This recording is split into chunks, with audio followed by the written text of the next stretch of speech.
बोलो नाराए तकबीर, नाराए तकबीर, लिल्लाहे तकबीर, लिल्लाहे तकबीर। कुरान सुन्नाहर आलो, कुरान सुन्नाहर आलो।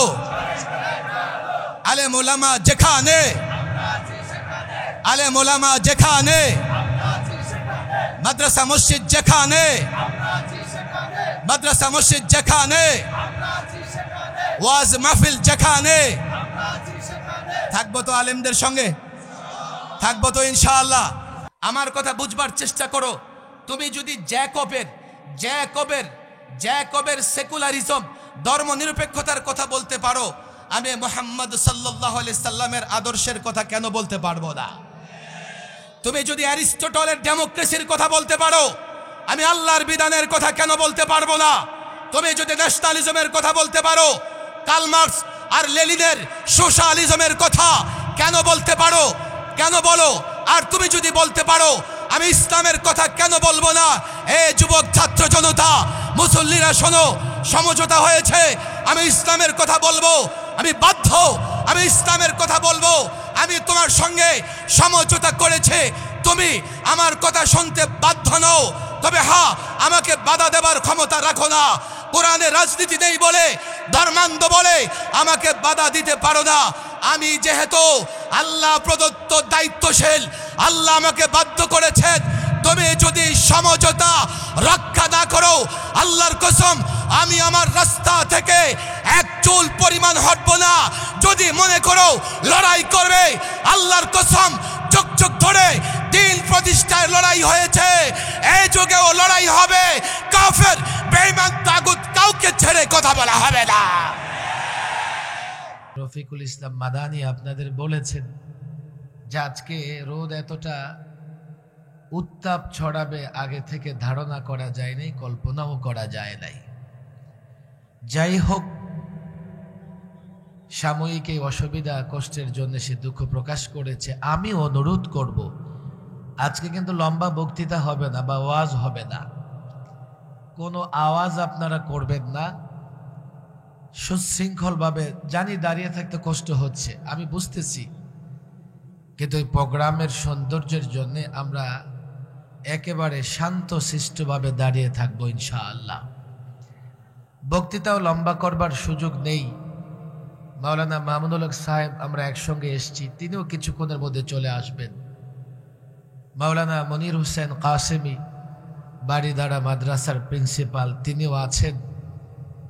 লম্বা ওয়াজ নয়, তবে কিছু কথা আপনাদের সামনে বলা দরকার, যার জন্যেই এই স্বল্প সময়ের জন্যে দীর্ঘ সফর করে ক্লান্তি কষ্ট ভোগ করে সহ্য করে আপনাদের সামনে উপস্থিত হয়েছি। এই যে মাহফিলে আমাদের আলোচনা শুনবার জন্যে, আলেমদের আলোচনা শুনবার জন্যে হাজারো মাদ্রাসার ছাত্র, আলেম ওলামা, যুবক, মুসল্লি ভাইরা একত্রিত হয়েছেন। তো শুধুমাত্র আমরা আপনাদেরকে মাহফিলে আমাদেরকে সহযোগিতা করেন সেটাই দেখতে পাই। এর বাইরে যখন আমরা কোনো কাজ করি, মাহফিল আপনাদের জন্য প্রয়োজন। আরো অনেক কাজ আছে যা ইসলাম অপরিহার্য করেছে, ইসলামে আরো অনেক ফরজ বিধান আছে, সেই কাজগুলো যখন আমরা করি আপনাদের সহযোগিতা পাই না। 15টা মিনিটের জন্য আর কাউকে দাঁড় করাতে হবে না, কোনো আওয়াজ হবে না, স্বেচ্ছাসেবক। 15 মিনিটের জন্য একেবারে ঠান্ডা মাথায় আমার কথাটা বুঝবার চেষ্টা করেন। আপনাদের এবং আমাদের মধ্যে, ওলামায়ে কেরাম এবং সাধারণ মানুষের মধ্যে একটা সমঝোতা হওয়া চাই, মত বিনিময় হওয়া চাই, বা বলতে পারেন একটা চুক্তি হওয়া চাই, একটা মিলের জায়গা হওয়া চাই, যে আমরা এই বিষয়গুলোতে কখনোই একজন আরেকজনের প্রতিপক্ষ হব না, একজন আরেকজনের বিরুদ্ধে লড়াই করব না। কথা ঠিক না বেঠিক? ঠান্ডা মাথায় না বুঝলে হয়তোবা আমি আপনাদের কথা বুঝাতে পারবো না। নেত্রকোনার মানুষ আমি জানি, ধর্মপ্রাণ মানুষ, আলেম ওলামাদের আপনারা মহব্বত করেন, ভালোবাসেন, আমরাই আসলে সময় দিতে পারি না। এবছর নেত্রকোনায় কোনো প্রোগ্রামে আসতে পারিনি। গতবার বেশ কয়েকটা প্রোগ্রামে এসেছিলাম। অনেক কষ্ট হয় সফর, জার্নি, বিশেষ করে রাতে আর ঢাকা ফেরা যায় না, এত কুয়াশা পড়ে নেত্রকোনায়। আমি আপনাদের কাছে এমন কিছু বিষয় তুলে ধরতে চাই,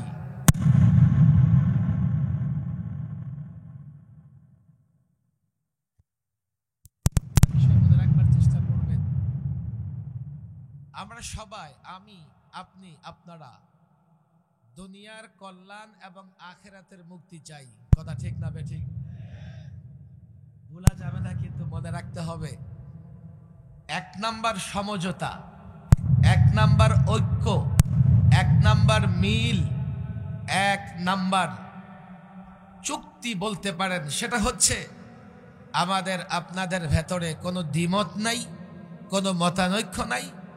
আমরা সবাই দুনিয়ার কল্যাণ এবং আখিরাতের মুক্তি, অর্থাৎ জাহান্নাম থেকে নিজেকে মুক্ত রেখে জান্নাতে যেতে চাই। কথা ঠিক না বেঠিক? 2, আমরা দুনিয়ার কল্যাণ এবং আখিরাতের মুক্তি চাই, কিন্তু প্রশ্ন হচ্ছে সেটা কোন পথে আসবে। 2 নম্বর সমঝোতা, বুঝবার চেষ্টা করবেন।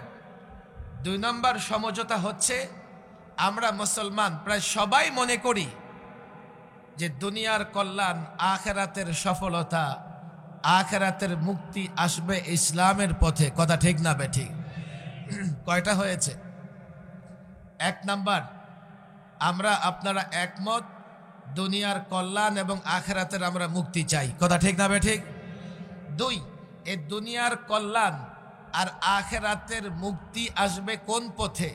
ডেমোক্রেসি, গণতন্ত্রের পথে, সেকুলারিজমের পথে, সোশ্যালিজমের পথে, ন্যাশনালিজমের পথে, বহুত্ববাদের পথে, না ইসলামের পথে? বুঝে শুনে একমত হবেন, কিন্তু বুঝে শুনে একমত হবেন। 3, লাস্ট সমঝোতা, ওলামায়ে কেরাম বাধ্য, তারা ইসলামের পক্ষে কথা বলবে, আমর বিল মারুফ নাহি আনিল মুনকার করবে, অর্থাৎ লোকদেরকে সৎ পথে আহ্বান করবে আর অসৎ পথ থেকে লোকদেরকে বারণ করবে। এ কাজ করতে ওলামায়ে কেরাম বাধ্য করেছেন কে?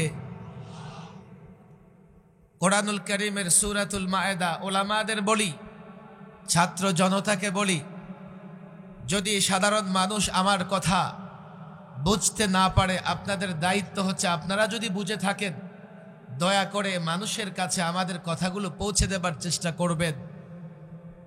আমরা কেন বাধ্য? সূরাতুল মায়েদা আয়াত নাম্বার 63 মনে রাখবেন। এই আয়াতে আল্লাহ তাবারক ওয়া তাআলা আলেমদের জন্য কঠোর বার্তা দিয়েছেন।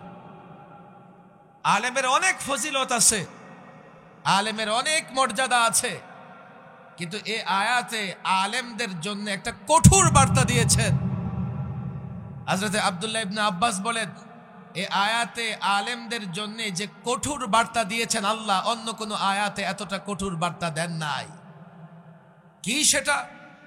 কোন আলেম যদি, কোন ধর্ম গুরু, কোন পীর, ইসলামী জ্ঞানে পণ্ডিত ব্যক্তিত্ব যদি লোকদেরকে মিথ্যে কথা, দুর্নীতি, অপছন্দনীয় কাজ, যা আল্লাহ পছন্দ করেন না, এমন কাজ থেকে লোকদের বিরত না রাখেন, লাউলা ইয়ানহাহুমুর রাব্বানিয়ুনা ওয়াল আহবাব আন কাউলিহিমুল ইসম ওয়া আকলিহিমুস সুহত।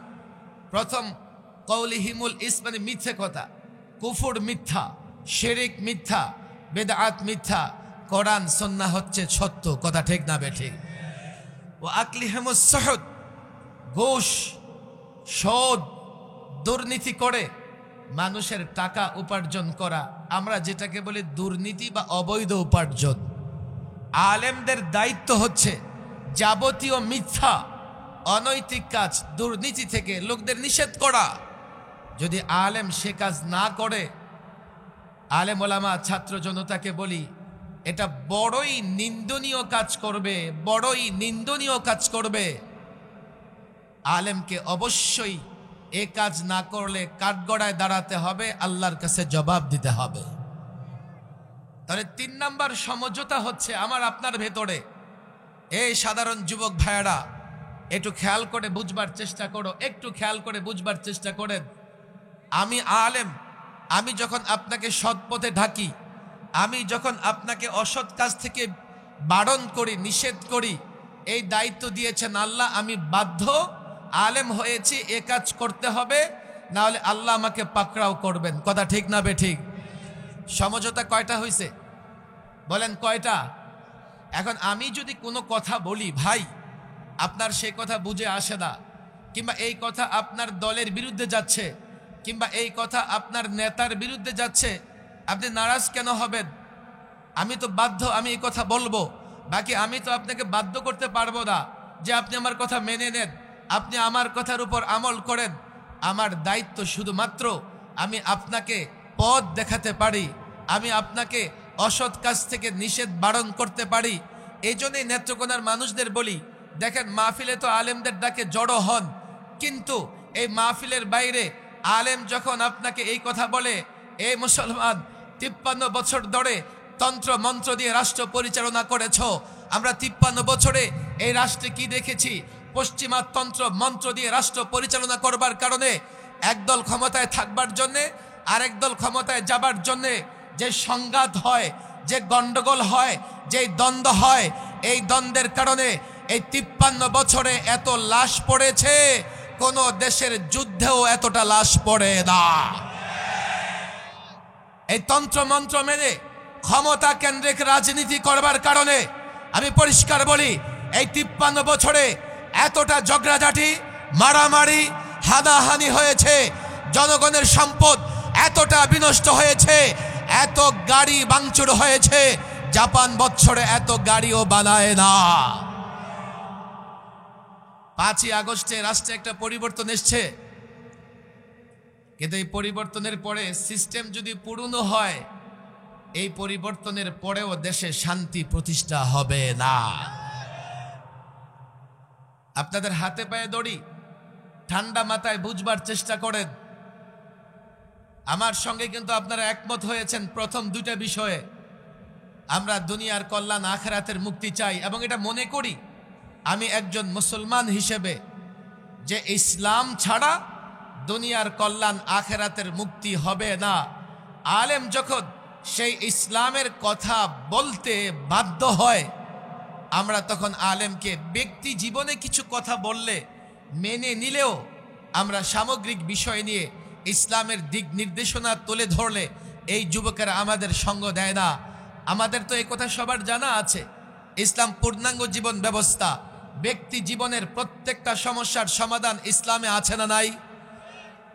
2, সামাজিক জীবনের সমস্যাগুলোর সমাধান ইসলামে আছে না নাই? রাষ্ট্রীয় জীবনের সমস্যাগুলোর সমাধান